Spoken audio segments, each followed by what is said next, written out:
ये बताना चाहता हूँ,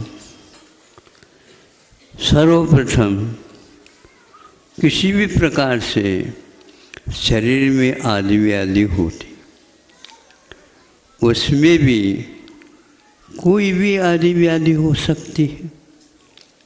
तो आजकल का एक लोकप्रिय आदि व्याधि है, क्या है महाराज? लोकप्रिय भी है। लोकप्रिय का अर्थ सबसे ज़्यादा उसका फैलाव है, और विश्व में सबसे ज़्यादा फैलाव इस भारत में है उसका। और आज तक विदेशियों ने आप लोगों से पैसा निकालने की अपेक्षा से, क्योंकि लोकप्रिय तो हो ही गए आपके यह रोग बिल्कुल ठीक होगा। क्या है वो लोग जिसको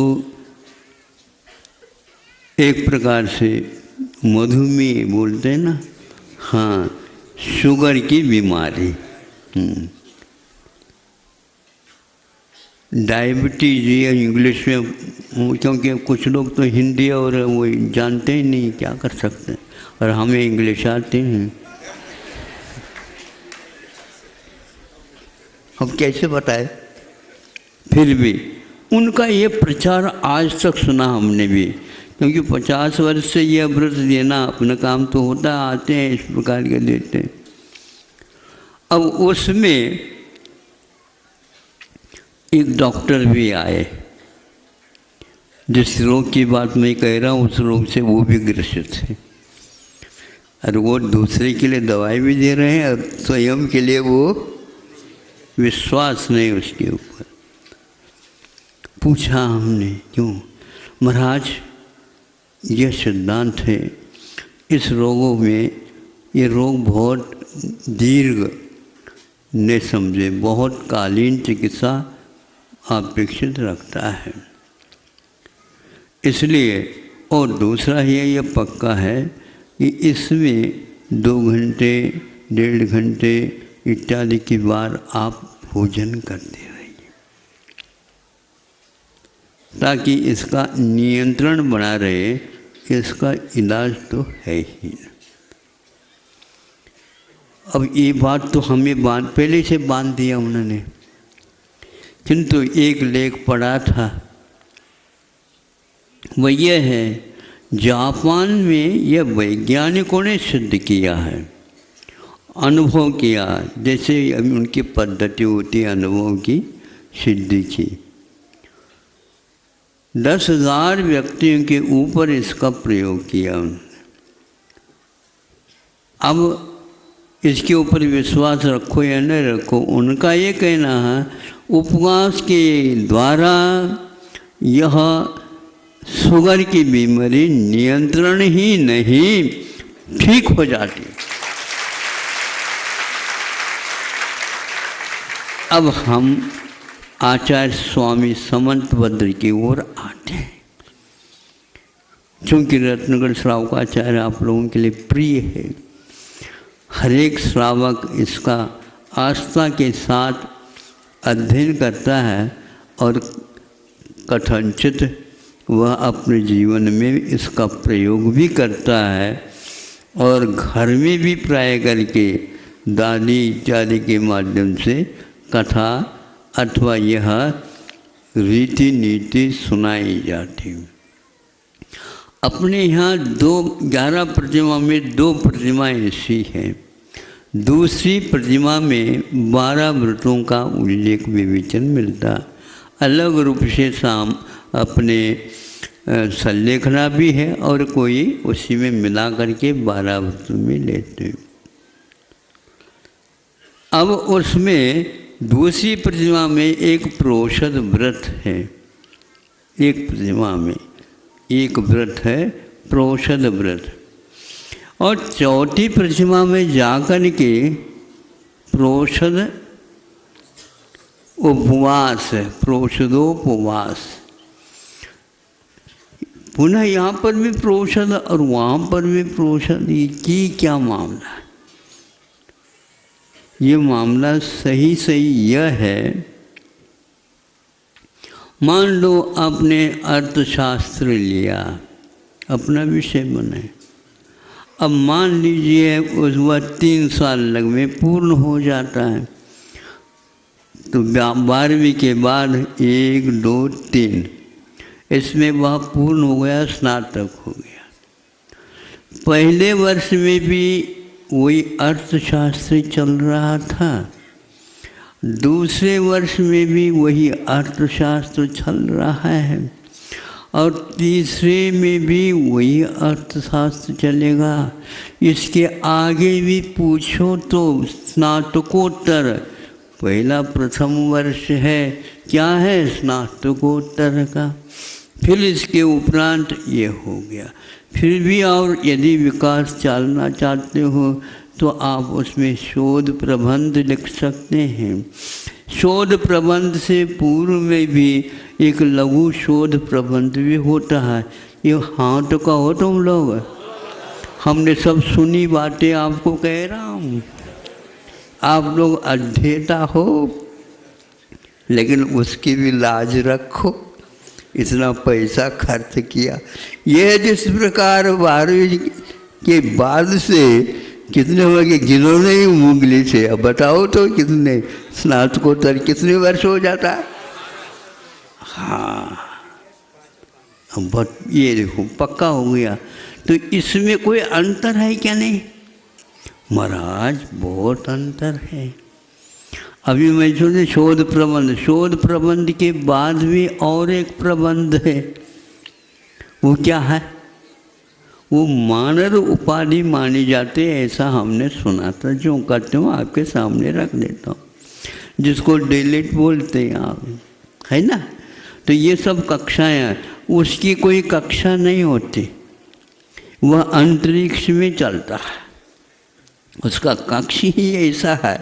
उसमें सुना था कि विशेष रूप से उसी विषय में जो कुछ भी बचा कुचा अथवा विदेश इत्यादि में भी उसकी क्या परंपरा है, उसके बारे में भी बहुत अवशिष्ट जो विषय है, जिसको सिद्धांत ग्रंथों में चूलिका बोलते हैं, पुनः उसी का विशेष विश्लेषण और शेष जो रह गया है विषय, उसको व्यवस्थित करके एक पुस्तिका का निर्माण किया जाता है, वह भी एक विषय है। तो यहाँ 2 ही प्रतिमाओं में प्रोषद व्रत और प्रोषदोपवास कहा है। इसमें कोई अंतर है कि नहीं? दूसरी प्रतिमा वाला भी वही कर रहा है, तीसरी प्रतिमा वाला भी वही कर रहा है, चौथे में भी वही आ रहा है। तो हम ये कहते हैं यह अर्थशास्त्र एक साल में जो पढ़ाया वही अगले साल में है क्या? अर्थशास्त्र तो है उसका नाम। उसी प्रकार हम पूछना चाहते हैं इसमें अंतर क्या रखा है। इसमें अंतर ये कह रहे हैं कि प्रोषद व्रत जो होता है उसमें आपको उसकी एक पूर्व रेखा, जिसको बोलते हैं रूपरेखा, वो बताई जाती है और अनिवार्यता नहीं रहती है उसको इस ढंग से रख करके वह प्रथम वाला एकमात्र व्रत करके ही रह सकता है, रहता है, आगे पीछे कुछ नहीं रहता। यदि अभ्यास के तौर पर करना चाहता है तो सप्तमी के दिन और नवमी के दिन भी एकासन कर सकता है। इसको उन्होंने प्रोषद माना है। प्रोषद का अर्थ एक प्रकार से सकृत भुक्ति, सुन रहे हो? हाँ, यह एक बार भोजन करना, वो भी कब? अष्टमी के दिन नहीं, किंतु नवमी और सप्तमी के दिन एकासन करो, फिर इसके उपरांत बीच में उपवास रखो। हाँ, उसमें यदि चाहें एकासन तो करना पक्का ही है, तो ये भी, और नवमी और सप्तमी में भी। अब यदि चाहें तो अष्टमी के दिन केवल पानी लेकर के भी आप कर सकते हो। ऐसे कहीं कहीं पर ध्वनियाँ निकलती हैं। ये क्यों कहा? यूँ कहा, इसलिए कहा कि इससे रोगों का निष्कासन भी जाइए। आज तो हमने धारणा कर ली। बुंदेलखंड में क्या कहते हो महाराज, आपने तो दी थी और हमने दी थी, हम तो साक्षी हो रहे, किसी भी प्रकार से आपका ये रोग छूट जाए। अब वह पानी शुद्ध जल का पानी का लेता है, धारणा से ही पक्का कर लेता है, तो ये 3 दिन एक प्रकार से मिल करके आपका सब ठीक होती। इसलिए वह जापान का उदाहरण हमने दे दिया। जापान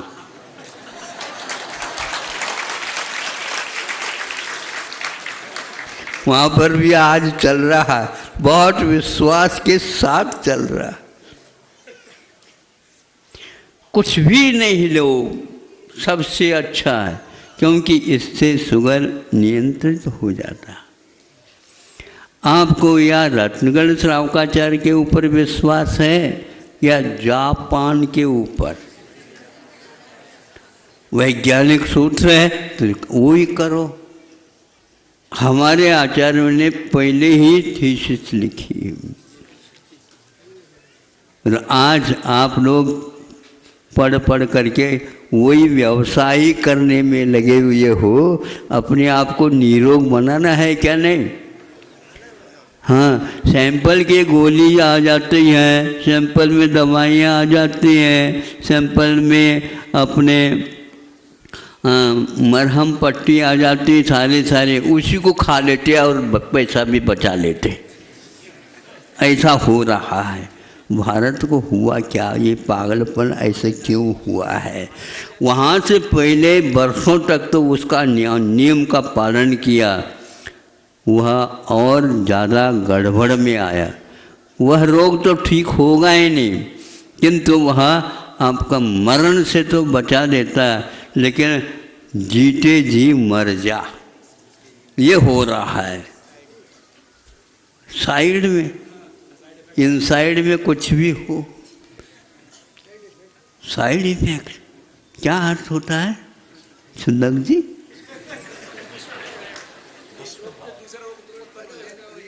मतलब बूढ़े बाढ़े भी साइड इफेक्ट जानते हैं, हम पूछताछ करके जान लेते हैं। आउटसाइड कुछ भी हो, साइड इफेक्ट क्या होता है? अफेक्ट भी होता है और इफेक्ट भी होता है। समझ लो क्या अर्थ होता है। अब चालू कर दिया नहीं, यदि शुगर की बीमारी के ऊपर इसके ऊपर नियंत्रण ही नहीं, उसको ठीक करना चाहते हैं, तो आपकी धारणा के दिन कुछ भी नहीं बनता, तो कम से कम केवल पानी लेकर के आ जाओ। फिर उपवास बीच में वो नहीं होता तो जलपान करो। फिर नवमी के दिन एकासन कर लो, पहले बनाओ और छुल्लकों को इत्यादिकों को दो। फिर इसके उपरांत आप ठूस ठूस करके न खाओ।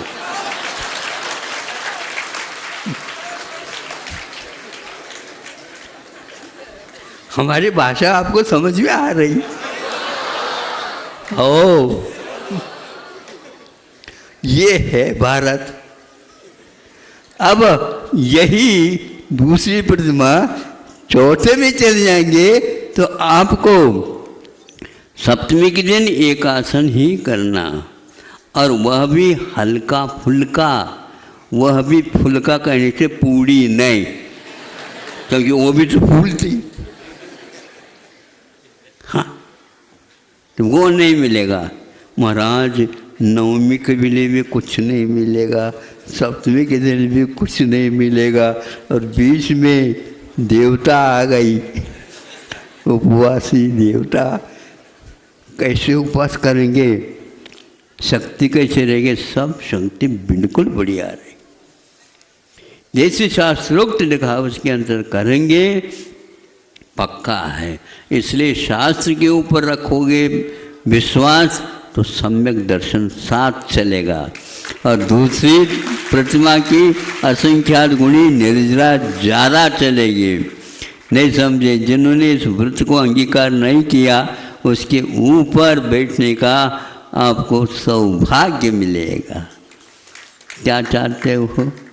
ताली बजाना तो चाहते हो, लेकिन इसमें से क्या चाहते हो? इस प्रकार जलोपवास को भी उन्होंने, जहाँ तक मुझे स्मरण में आ रहा कि चारित्र संहिता में ये लिखा हुआ, जलोपवास को भी इसलिए जल अपने आप में आहार में नहीं आता और उसको पेय नहीं, पेय तो दूध भी है और रस है, मठा है, आदि आदि ये पेय में आ जाते हैं, लेकिन जल पेय में नहीं आता।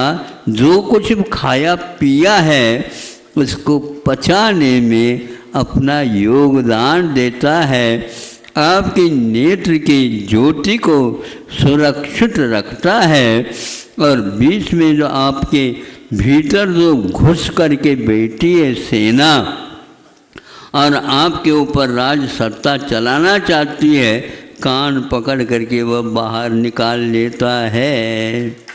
लेकिन यदि मान लो भोजन आपने अति कर लिए तो वह पानी आपके लिए पूरा काम नहीं कर पाएगा। तो क्या होगा? भगोनी में आपने ये खिचड़ी बनाने के लिए रख दिया, ऊपर तसरी भी ढक दिया और नीचे से आग भी लगा दी। बहू आकर के थोड़ी सी आग को और तेज कर दी, और क्या हो गया? जल्दी जल्दी आप जा कर के बाहर बैठे थे, दृष्टि तो उसी ओर थी, खिचड़ी बन रही है और उसी में से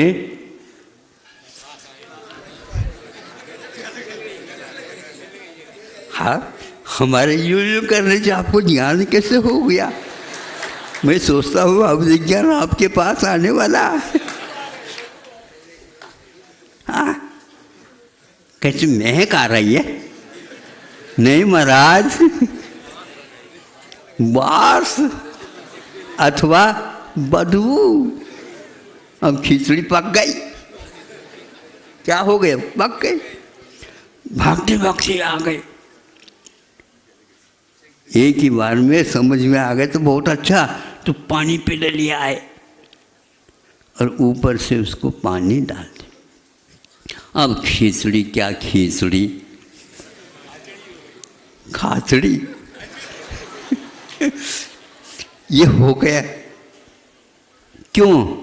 क्योंकि आप अनुपात से सब कुछ डाला लेकिन पानी की ओर ध्यान नहीं दिया। इसलिए आपको आधा भोजन करना है और दुगना पानी पीना है। दुगना का तो दुगना ही नहीं है, वो नीचे की ओर भी जाकर के जो बैठा है आहार, एक भाग उसमें भी जाता पानी, क्योंकि ये तरल है। जहाँ तक वह भीतर में भरता हुआ और जो आधा था आप वहाँ तक पानी आ गया। फिर इसके उपरांत 4 आना, ये आधा हो गया तो 4 आना और पानी पी लो। समझे? ये आचार्य महाराज जी की बात मैं कह रहा हूँ, अपने तरफ से नहीं। ये हो गया, फिर 4 आना और भर दिया तो 12 आना हो गया। तो एक कितने 3/4 हो गया और 1/4 रिक्त रखा। क्यों रिक्त रखा?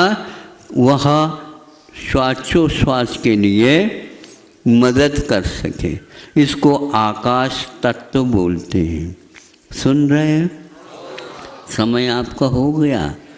आज प्रोषद करना हो तो प्रोषद करो, आज एकाद जलोपवास करना हो तो जलोपवास करो, अथवा आप केवल जल ले करके रहना चाहते तो रह सकते हो। इस प्रकार आज आपके सामने कि एक प्रकार शोध ग्रंथ के साथ साथ हमारी परंपरा से आती हुई जो आगम की परंपरा है उसके ऊपर दृढ़ श्रद्धांड रख करके आप लोगों को ये बहुत अच्छा धन्यवाद है, क्योंकि आपने बहुत शांति के साथ सुना। भीतर क्या खदबद हो रहा है आप जानो, लेकिन सही बात कह रहा हूँ।